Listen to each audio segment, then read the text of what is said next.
And in both cases, there was a known connection to the Rockefeller Foundation.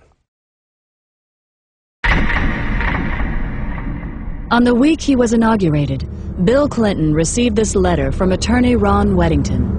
Weddington is the ex-husband of Sarah Weddington, the lawyer who successfully argued for the legalization of abortion in the Roe v. Wade case.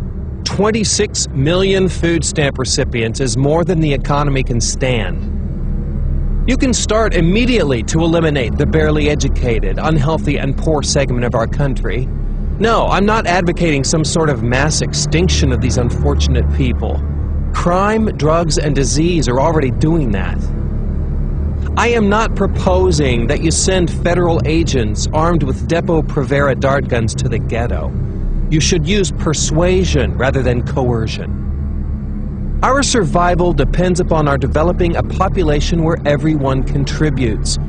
We don't need more cannon fodder. We don't need more parishioners. We don't need more cheap labor. We don't need more poor babies. 2 days after being sworn in as president, Bill Clinton issued an executive order that allowed federally funded agencies to refer low-income women for abortions. He also directed that American dollars could be funneled to organizations that promote abortion in foreign countries. The Aid to Families with Dependent Children program is the worst boondoggle ever created. When a sullen black woman of 17 or 18 can decide to have a baby and get welfare and food stamps and become a burden to us all, it's time to stop. Dr. Edward Allred, abortionist, 1980. Edward Allred is the owner of one of the largest chains of abortion clinics in the United States. Not long before Allred made this statement, the Los Angeles Times had reported that his California facilities were handling referrals made by Planned Parenthood. Even as late as the 1960s, the wealthy elite who made up the eugenics movement never tried to hide the fact that their agenda was driven by financial considerations as much as it was driven by the desire to create racial purity. A good example of this was seen in 1967 when eugenicist and Nobel Prize winner Dr. William Shockley caused a national uproar when he stated that it was a waste of taxpayer money to create better schools and welfare programs for what he called ghetto Negroes. He claimed to have research showing that people of African descent are genetically inferior to whites in intelligence and simply not smart enough to take advantage of programs designed to help them. To save taxpayer money, he proposed that the U.S. government implement forced birth control to lower the reproduction of the inferior classes and then issue certificates to become pregnant that would be sold on the New York Stock Exchange. Shockley was a National Committee member of Planned Parenthood and a featured speaker at least one Planned Parenthood conference. When Florida abortion clinic owner Joyce Tarnow appeared on a local talk show, she gave the following reply when asked what America should do to help impoverished nations that are facing starvation or other natural disasters. Time is running out for us. In 1968, Dr. Paul Ehrlich wrote The Population Bomb.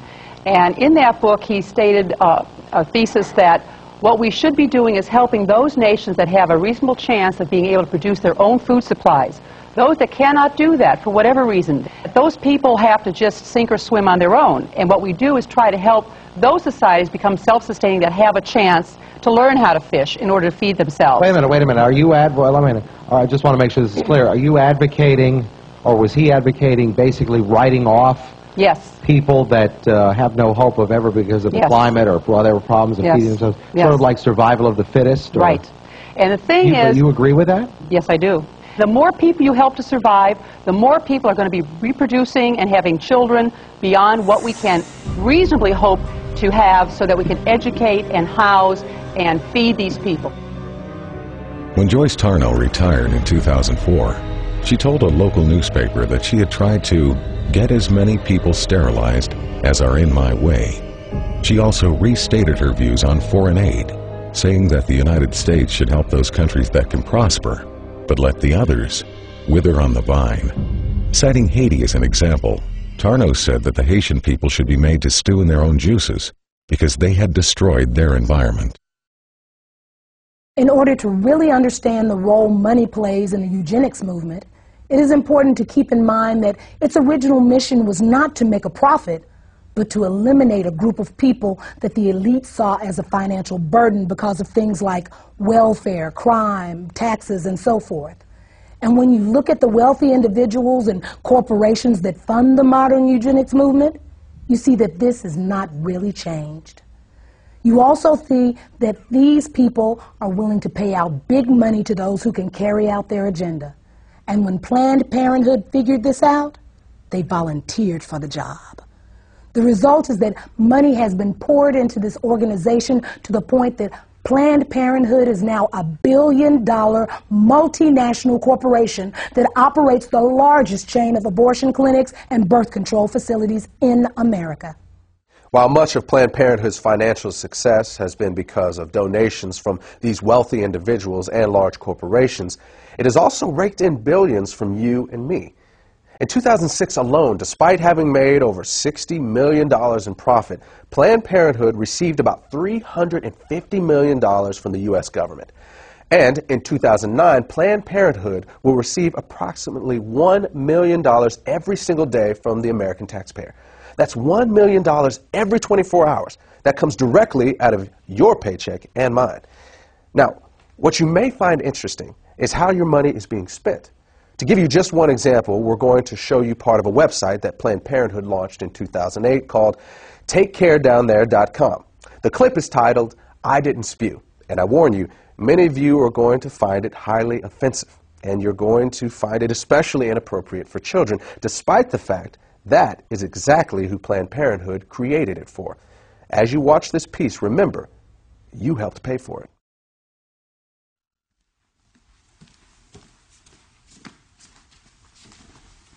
Whoa, Guy, where's the prophylactic? What do you mean? Look, oral sex is still sex, okay?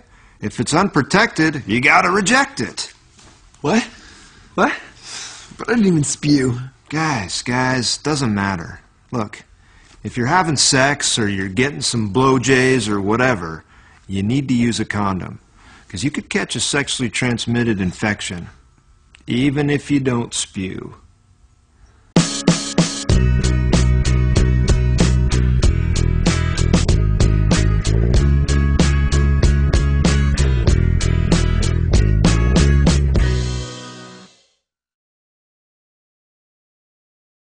Now, does this clip say anything about how Planned Parenthood sees African Americans? You'll have to judge that for yourself. But there's no doubt that if this same video had been made by a bunch of white supremacists or the Ku Klux Klan or some neo-Nazi group, we would all understand the symbolic message behind it.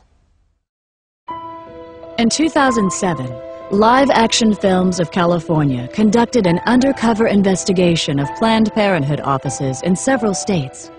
Under the direction of the organization's president, Lila Rose, the goal of the project was to determine whether Planned Parenthood officials would accept financial donations on the condition that the money would only be used to eliminate African Americans. The following clips are from the actual recordings of those conversations. When I underwrite abortion, does that apply to minorities too?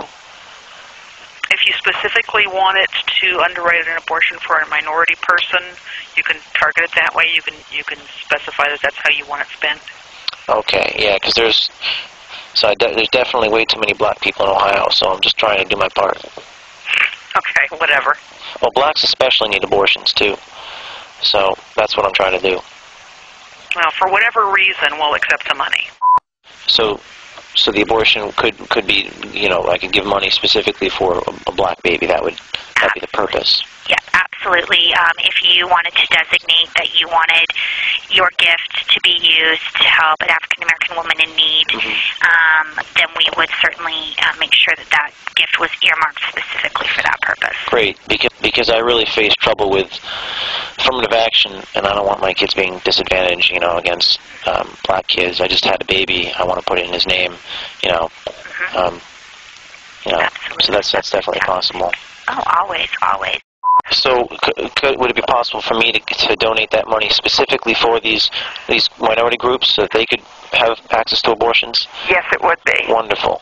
And could I specify that abortion be done, or those abortions be done for a particular minority group, or how does that work?